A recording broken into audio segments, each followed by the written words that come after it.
Okay, here's the kicker. Get this. Saudi Arabia is having a comedy festival this month. Really? Saudi Arabia. It's gonna be great. If you die on stage, you get 72 virgins.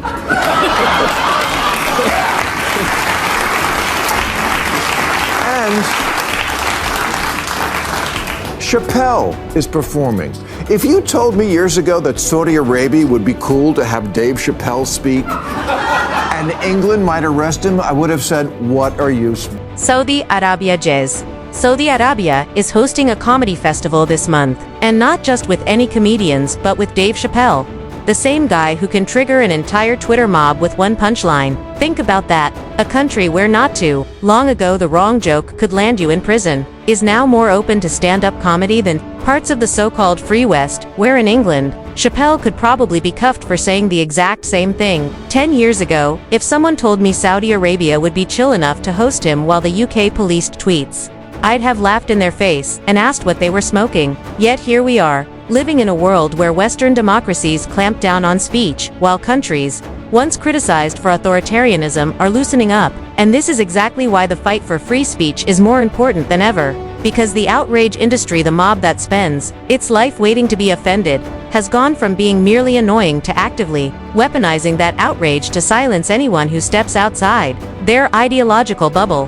Remember, in America, even flag burning is protected speech. It's ugly, it's offensive, but the Supreme Court said it counts. Yet if someone tells a joke or posts a spicy tweet, the mob is ready to drag them to the guillotine. Why? Because it's not about protecting speech, it's about control. As Bill Maher pointed out, the left loves free speech when it's their own. But the moment someone else offers a different take, suddenly you're branded a bigot, a fascist, or even a threat to democracy.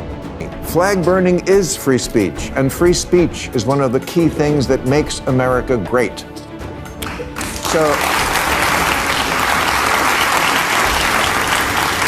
So now that I have you on my side on that issue, don't be a hypocrite and defend attacks on speech from the left, because you either get the concept or you don't.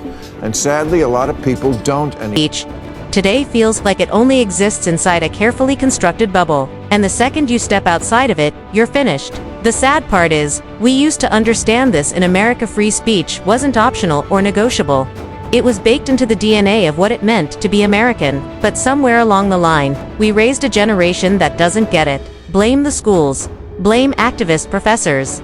Blame a culture that values feelings over facts. But now, a lot of young people genuinely think free speech should come with training wheels. Look at Lisa Cook, a Federal Reserve Board member, who once tried to get another professor fired simply because he wasn't enthusiastic enough about Martin Luther King Day, fired for not clapping hard enough. And this isn't just some campus activist. She's literally shaping U.S. economic policy while holding the belief that free speech should have limits. That's not education, that's indoctrination. Yes, mostly the young who were never taught it by their derelict educational system. But also Lisa Cook. She's the Fed board member Trump is trying to fire for bullshit reasons, and they are bullshit. But when she tried to get another professor fired because he once, according to one student, was less than rapturous about Martin Luther King Day, no, she should know better. She said free speech should have its limits. Yes, it should, and does. And this comes nowhere close to... Trump trying to fire her isn't really an attack on free speech. It's a pushback against a system hijacked by activists who want classrooms to function as echo chambers. But let's be clear. Hypocrisy on free speech doesn't belong solely to the left. Trump, for all his pro-free speech rhetoric, has stumbled to branding reporters the enemy of the people, threatening to sue networks, and even tossing the Associated Press out of press pools for unflattering coverage. None of that screams tolerance for dissent. The bottom line is simple. Free speech has to apply across the board, even to voices we dislike, or it stops being free speech That Trump is attacking free speech from the right, throwing the Associated Press out of the press pool, calling reporters enemy of the people, threatening and suing networks simply because he doesn't like the coverage. This country can't become that.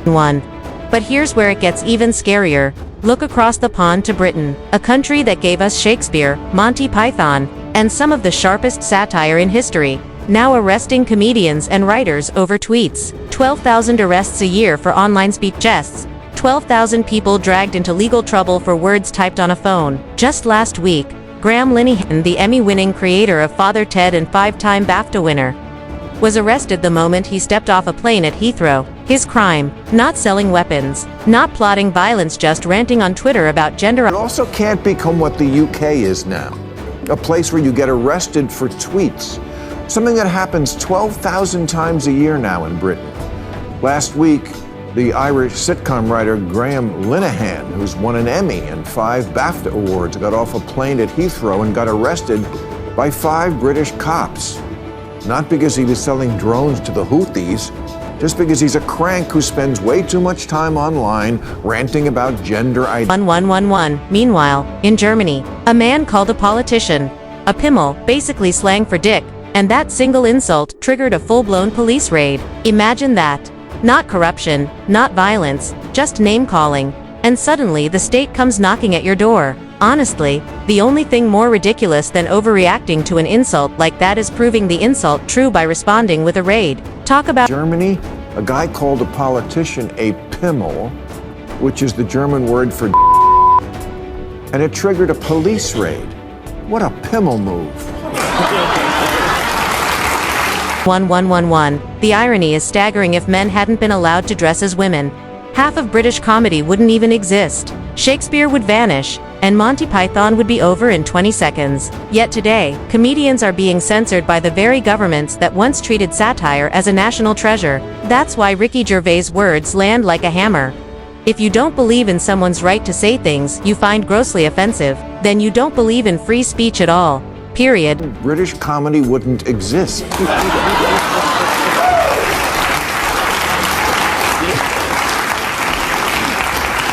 There'd be absolutely nothing left of Shakespeare but the sonnets, and Monty Python movies would be 20 seconds long.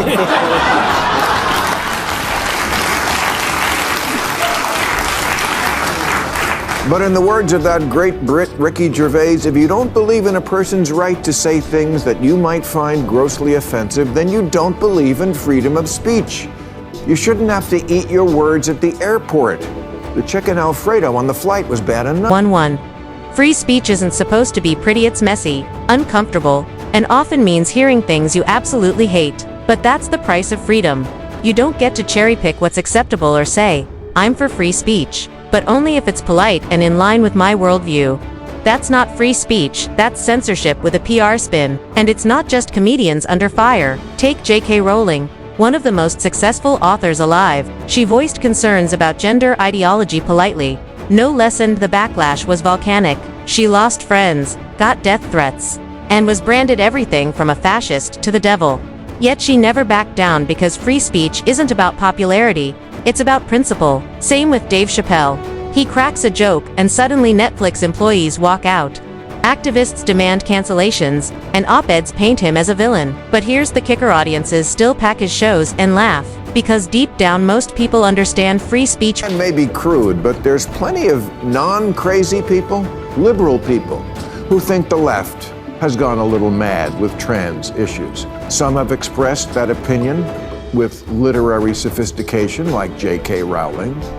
Some by getting big laughs, like Dave Chappelle. And some are downright ugly about it, like Linehan.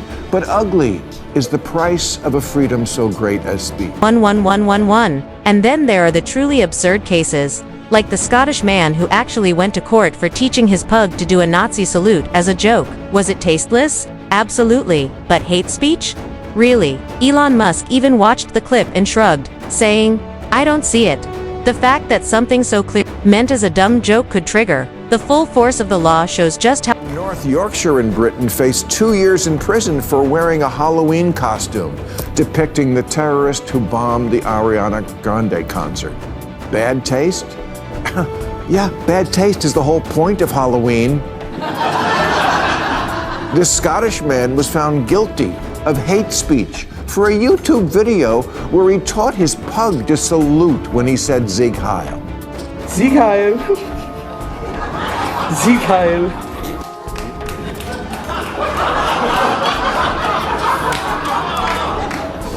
Elon Musk watched it and said, "I don't see it."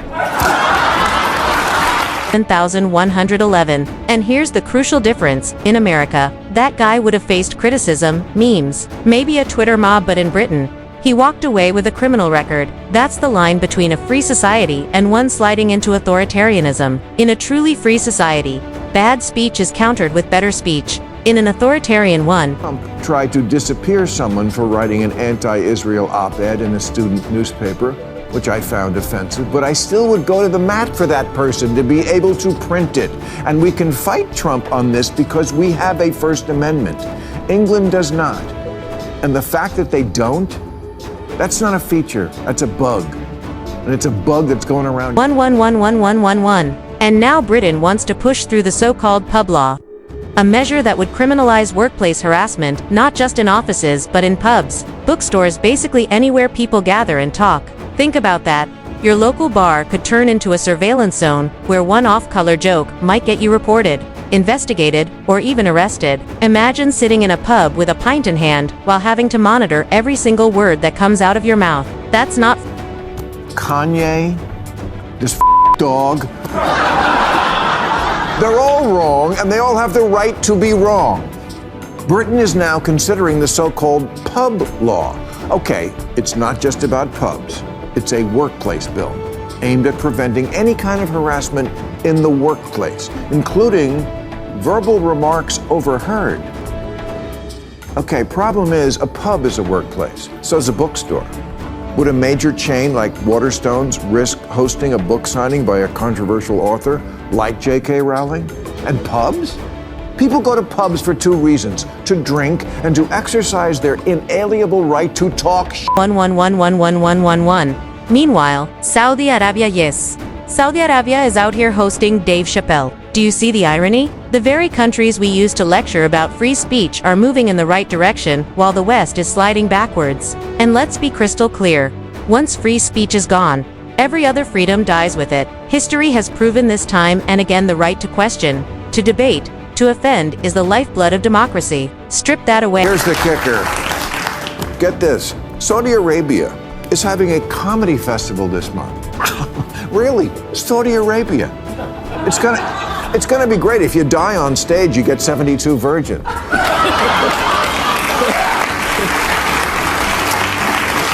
And Chappelle is performing. If you told me years ago that Saudi Arabia would be cool to have Dave Chappelle speak, and England might arrest him, I would have said, what are you... 11111111. So, what's the solution? Simple: defend free speech like your life depends on it. Because it does. Whether it's J.K. Rowling, Dave Chappelle, Ricky Gervais, or some random guy tweeting dumb jokes at 3 a.m., their right to speak is your right to speak. If they lose it, you lose it. And yes, a lot of this speech is offensive. Some of it downright ugly, but the answer to bad speech isn't censorship, it's better speech. You debate, you argue, you roast, you ridicule. That's the beauty of a free society. Nobody gets canceled into silence. They get challenged into submission. So let me throw it back to you. Where should the line be drawn? Should comedians be free to say anything, no matter how offensive? Or do you think some limits are necessary? Drop your thoughts in the comments. And if you've enjoyed this breakdown, hit like, smash subscribe, and share this with someone who still thinks free speech only counts when it doesn't hurt their feelings. Because the more we talk about this, the harder it becomes for the censors to win. Free speech isn't optional, it's survival. And if Saudi Arabia can figure that out, what's stopping us? That's the video. Thanks for watching, and I'll catch you